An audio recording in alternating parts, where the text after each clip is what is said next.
Another 3-0 humiliating loss at home to Tottenham Hotspur. What next for Erik Ten Hag as he goes back into crisis mode? Join me now for Manchester United, the D in its view. Look, I was in Perth for this game on the weekend, and I was quite excited. We'd gone and watched my mate Darren play in his last game of the football season, and he disappointed. He only got 1 goal, and he said he was going to get 3. So, yeah, it was a pretty shit goal as well. But it was safe to say, good on him for scoring though. But look, that was a sign of things to come. We all showed up with our United shirts on, ready to go, and we're all excited. We went back, we had some drinks, we had some beers, we watched Villa and the Ipswich game beforehand, and then we're all like, oh, surely we're going to go on and put a bet on Man United. I'm not betting on Manchester United again until something happens that involves us winning games of football. Let's just be honest. What we watched last night, I actually fell asleep. I do not fall asleep watching Manchester United, but I fell asleep last night, and I was surprised I lasted as long as I did. I didn't actually see the 3rd goal get in, but it was disappointing. And look, the game when it was 11 versus 11, I do not know what was happening. We were so poor in almost every aspect of the game of football that there isn't many positives to take from this performance at all. I actually, off the top of my head, I'm struggling to think, and it's now, it's almost a day on now that I'm thinking about, what were the positives I saw? Well, there weren't really any at all. Let's be honest. Manchester United are in a massive funk, and Erik Ten Hag, I hate to say it, I'm not here trying to condone sacking or non-sacking or whatever, but he can't continue this way. The season now is 8 games old. If we minus the Community Shield, we've played 6 league games now for 2 wins, 1 draw, and 3 losses. We've taken a total of 7 points from 18. Quite frankly, that is just not good enough. I don't care what people say, you've got to give him time or whatever. Erik Ten Hag had his crap season last season, and Ole Gunnar Solskjaer and Jose Mourinho and everyone else that's come before has not been able to be afforded such a pathetic season. And as I said last year, he was very lucky to keep his job because of the FA Cup win, and the results aren't coming. They don't even look like coming. I mean, Tottenham started that game like a team that wanted to win. And don't get me wrong, Ange Ball is so flawed. They had not won away from home, or I think they won 3 games away from home since the 23rd of November 2023, which doesn't actually sound that bad. But they've only won 3 away games in 19 or something. It's their record away from home is crap. It's almost as bad as ours. And that's saying something because ours is just bad. And look, that's the worrying concern. The next 2 games are away from home. I mean, the problem is that this year we've actually played, surprisingly, better away from home in the league than we have at home. We've actually picked up more points away from home. That's just me trying to spin a positive there. Before we do get into the real inquisition of what we saw last night, it was just hard to believe that this team played so poorly. Look, the first goal. So, look, even when it was 11 versus 11, this game looked like it was heading to a 3-0 Tottenham win. They were dominant, all over the park. United could barely string 2 passes together for the first 30 minutes. In fact, Tottenham's possession in the first half was almost 63%. I think it was 63 to 37% at halftime, and it actually finished 61 to 39. So we actually had more possession in the second half. That tells you how poor we were in the first half. We could not keep the ball. We could not make 5-meter passes. We couldn't even make 10-meter passes because we couldn't make the 5s. Look, it was just poor all around. Tottenham started like a steam train, and let's just talk about the fact that the team lineup, I talked about before that Ahmad has to be in the team, and we saw exactly why he needed to be in the team after that very first goal. So Rashford's dribbling with the ball, he drifts into Garnacho's space, and they both do the same thing. They just watch as Rashford sort of loses the ball. Van de Ven then just runs up the field like he's the road runner, straight through the United team. Like, there's no challenges in there trying to stop him really at all until Delit right at the end tries to get there to stop the cutback. It was like a carbon copy of the FC20 goal. Like, what's with the defending? It's like all of a sudden, I think I just want to talk about that as well. So Diego Dallo, where was he? Brennan Johnson just meanders in literally on the 6-yard line. No one near him. Dallo's positioning on the left is poor. And look, the defence on the whole there was no one that really could hang their head high at all after yesterday's game. I thought the majority of them were pretty poor. The only player that you could say had a good game was Andre Onana, and that's just because he kept on copying so many shots. So in this game, Tottenham had 23 shots on goal. It was a return to last season when we were conceding 20 shots on goal for the season. 23 shots on goal. 11 were on target.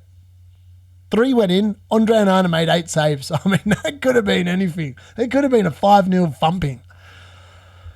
It probably should have been, to be fair. Like, look, that first goal was just criminal. Like, after you give that kind of a goal away against FC20, and then the same thing happens, literally 3 days later, like, what are you guys doing in training? Like, Erik Ten Hag always talks about following the process, sticking to the plan. Like, sticking to the plan. Well, what is the plan? Because your players don't seem to be able to follow the plan. Like, have you told them what the plan is? Oh, it's just frustrating to watch. Honestly, like, Tottenham aren't even good. That's the thing that hurts. Like, their record away from home is no good. And we literally sat there and played right into their hands and we went back to the ping pong game from last year. And Tottenham, that's exactly what they wanted. That's how they like to play.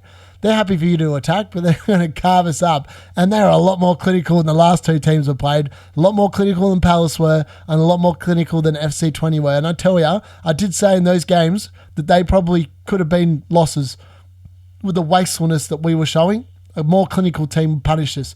Tottenham show up, more clinical team, wipe the floor of us. I don't think there's anything more to say other than the fact that it was just a poor result. And look, Erik Ten Hag's positioning now, we look at the games, 3 games from 8 he has won this season. 1 in the Premier League. No, sorry, 2 in the Premier League. Whoops. 3. He's got 3 wins in total. He beat Barnsley in the Carabao Cup. It's not a good record. Like, that's under 50% already wins. It's just not, like, considering the progress that was made in the summer, like, there's so many flaws still in this team. And you really do wonder at this point in time what the plan is. Because I tell you what, the fans left again. Like, the mass exodus was coming. As soon as you start losing the fans at Old Trafford, you're in trouble.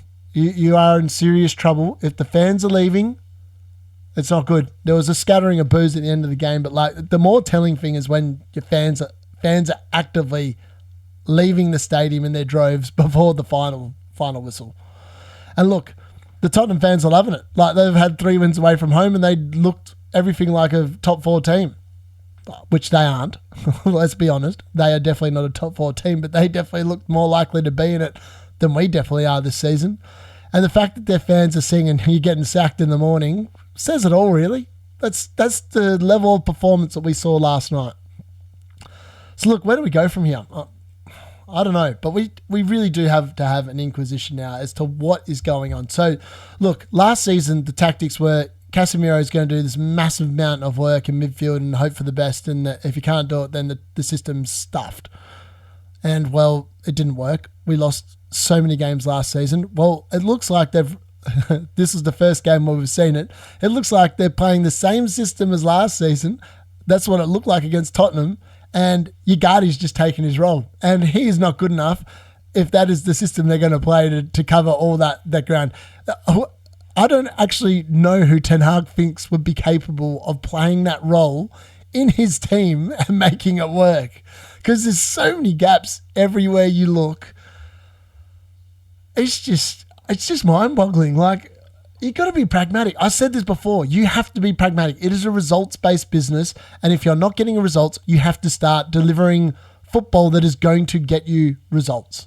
That's the end game here at the end. Because I tell you what, If he goes to Porto in the Europa League on Thursday night and they lose, which, look, to be honest, our record away from home is about as good as Tottenham's. It's not good. The last time we went to Porto was under Sir Alex Ferguson. We lost that one 2-1 and we had a significantly better side. So look, I really hope that he does get a win, but there's a distinct possibility that potentially it could be another loss.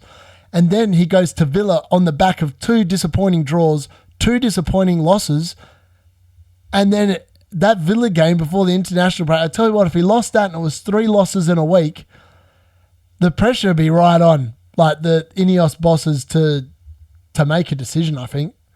And look, the problem is that, and there's 2 sides to this argument. You give him the time and hope that it changes around, like, another 2 weeks during the international break, a bit more training, they might learn the plan. They might learn the plan a bit more, who knows? But there's every chance that they don't. And then by the time you then get to the next juncture, which be the November international break, the season's done. Like, the league season is done. We'll just be playing out the season. We won't be able to get into the top 4. So it will literally become just a cup competition season again. And for me, I'm not down for that. I'm actually not down for another season of just hoping we do well in the cups. It's so disappointing, man. Like, the Premier League is so open. Like, everyone has dropped points now in the league. And we're just, like, Chelsea actually look good this season. I can't believe I'm saying that. But another one of Erik Ten Hag's mistakes. Jadon Sancho, 3rd game at Chelsea now. He's got an assist in his first game off the bench, in his second game from the start, and he's got 2 assists in the game just on the week against Brighton. He's actually done more in 3 games than he ever did for United under Ten Hag.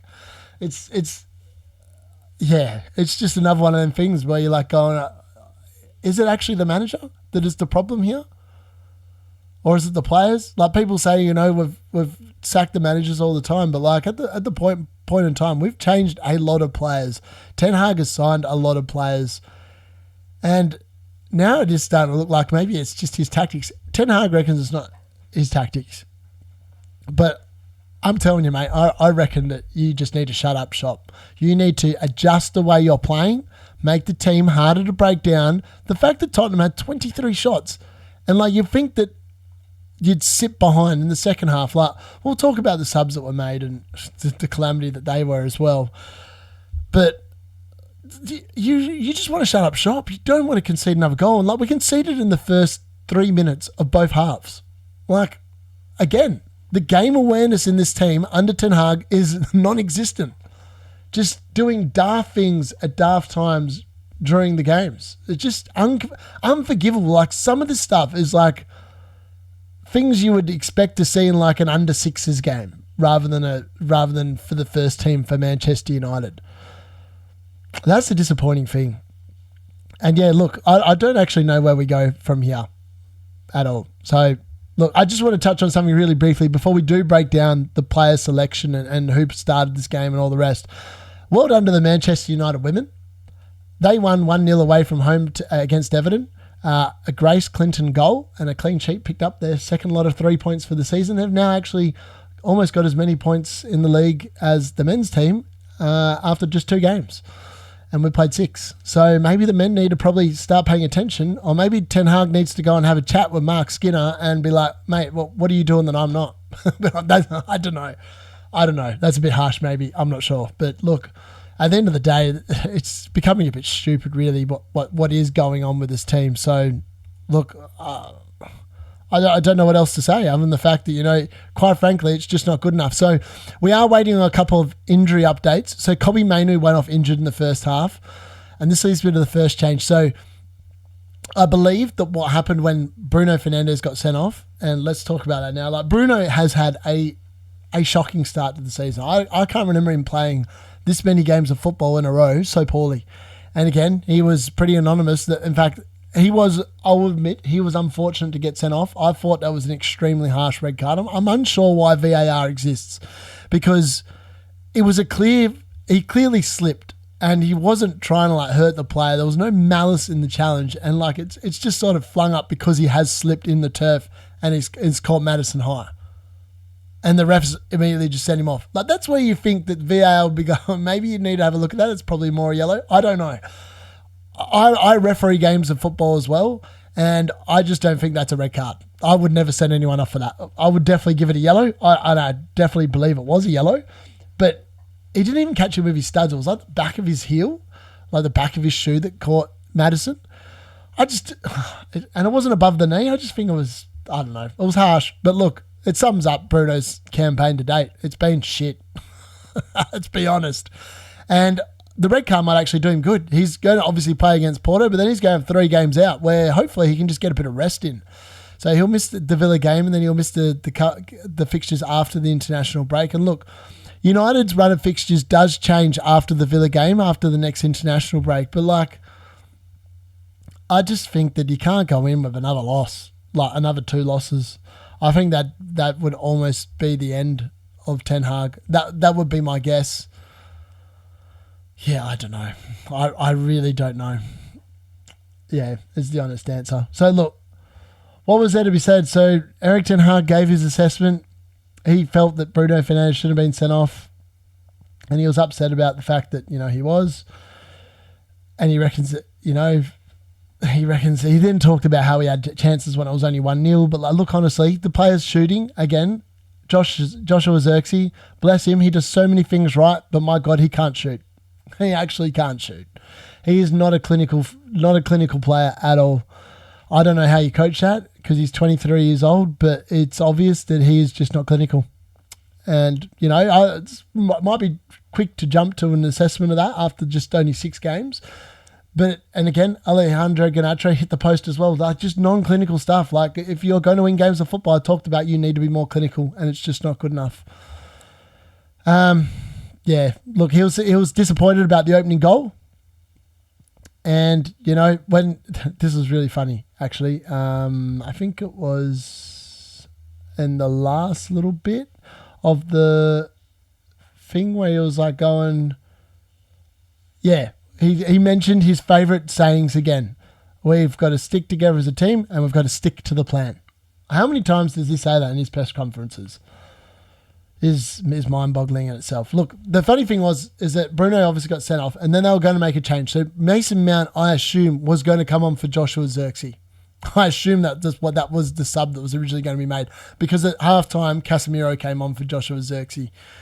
And, it makes sense because you want to become a bit more defensive and whatever, but it made no difference because of the fact that Casemiro gave away the ball and we were 2-0 down within 48 minutes.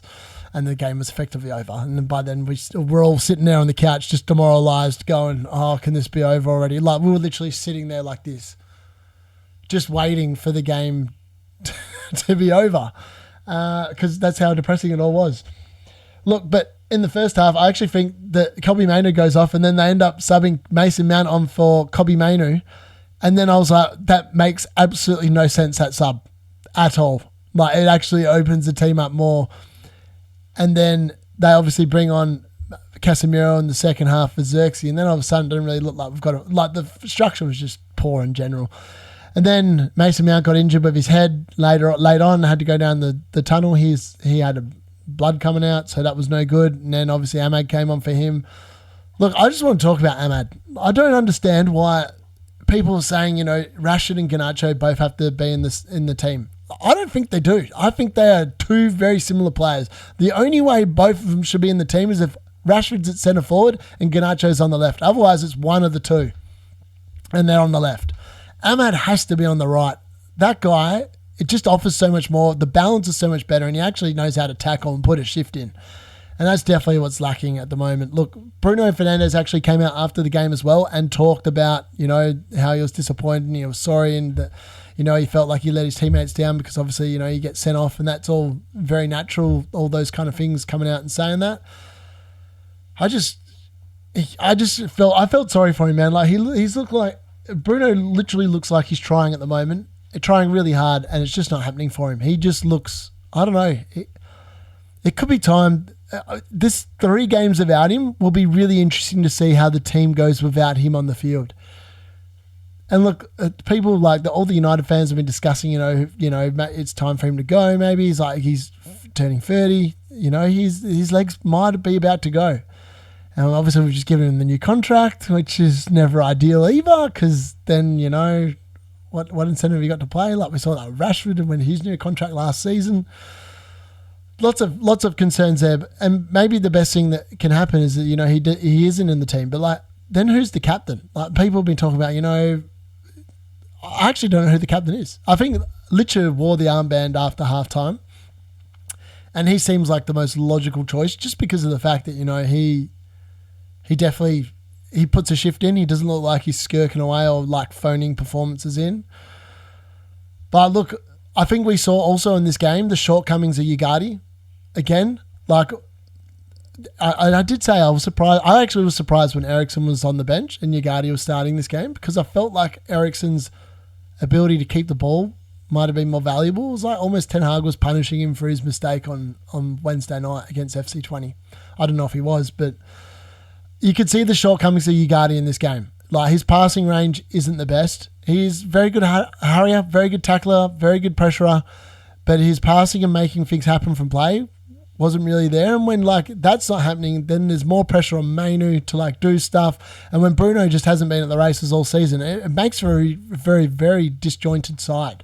And I think that was on full display yesterday, and something that definitely needs to be sorted out and looked at very soon, because that's the best way of putting it. Just it looked off. Like the whole game just looked off. Now, I just want to touch on the Porto game. I think he really needs a response, because what we've seen this last week, or like week and a half, whatever you want to call it, since the Crystal Palace game, it's just been frustration. Like there was frustration there that we couldn't score. We dominated the game, did so many things right, and then just couldn't put it away. And then we saw the same thing against FC20. So we've just played two average teams, and we play a team that's probably a little bit better. I wouldn't say Tottenham are an average team, but they're definitely not a top team. They're like an above average team. Let's put them like that. And they wiped the floor of us. And that's got to be concerning. So we've got Porto away this week. Then we've got Aston Villa away. And then after the international break, the fixtures do get a little, well, you think they get a little bit better, but do they? So we've got Brentford at home, which, remember last year, we had to rely on a Scott McTominay last minute, pretty much double act to somehow, that probably kept Ten Hag in the job last season, that game, with that late renaissance. Then we've got Fenerbahce away in the Europa League against Jose Mourinho. I tell you what, he'll be wanting to pile the pressure on Ten Hag, put money on it. Then we've got West Ham away.